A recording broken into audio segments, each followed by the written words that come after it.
Mr. President, thank you for your gracious hospitality accorded to me and my delegation today.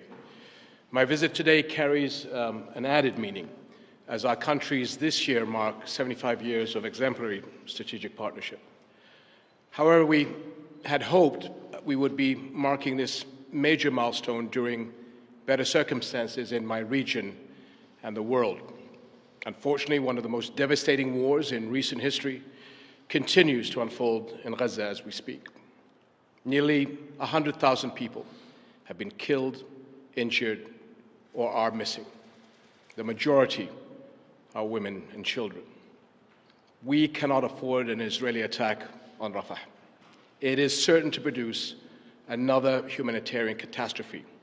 The situation is already unbearable for over 1 million people who have been pushed into Rafah since the war started. We cannot stand by and let this continue. We need a lasting ceasefire now. This war must end. We must urgently and immediately work to ensure the sustainable delivery of sufficient aid to Gaza through all possible entry points and mechanisms. And I thank you, Mr. President, for your support on this. Restrictions on vital relief aid and medical items are leading to inhumane conditions.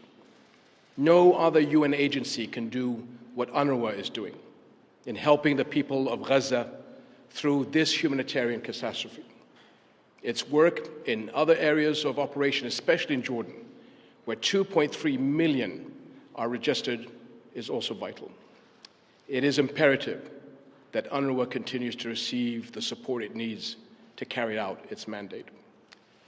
The potential threat of Palestinian displacement beyond the borders of Gaza and the West Bank is something we view with extreme concern and cannot be allowed. At the same time, we must not ignore the situation in the West Bank and in the holy sites in Jerusalem.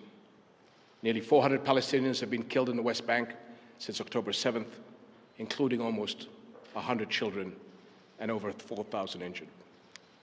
Continued escalations by extremist settlers in the West Bank and Jerusalem's holy sites and the expansion of illegal settlements will unleash chaos on the entire region. The vast majority of Muslim worshippers are not being allowed to enter Al-Aqsa Mosque. Christian churches have also voiced concerns about increasing and unprecedented restrictions and threats. It is also important to stress that the separation of the West Bank and Gaza cannot be accepted. 7 decades of occupation, death, and destruction have proven beyond any doubt that there can be no peace without a political horizon. Military and security solutions are not the answer. They can never bring peace. Civilians on both sides continue to pay for this protracted conflict with their lives. All attacks against innocent civilians, women and children, including those of October 7th, cannot be accepted by any Muslim, as I had previously stressed. We must make sure the horrors of the past few months, since October 7th, are never repeated nor accepted by any human being. We must together, along with Arab partners and the international community, step up efforts to reach a ceasefire in Gaza and immediately start working to create a political horizon that leads to a just and comprehensive peace on the basis of the two-state solution. An independent, sovereign, and viable Palestinian state with East Jerusalem as its capital, but living side by side with Israel in peace and security. This is the only solution that will guarantee peace and security for the Palestinians and the Israelis, as well as the entire region. Your leadership, my dear friend, Mr. President, is key to addressing this conflict, and Jordan is ready to work, as always, with you towards peace. Thank you.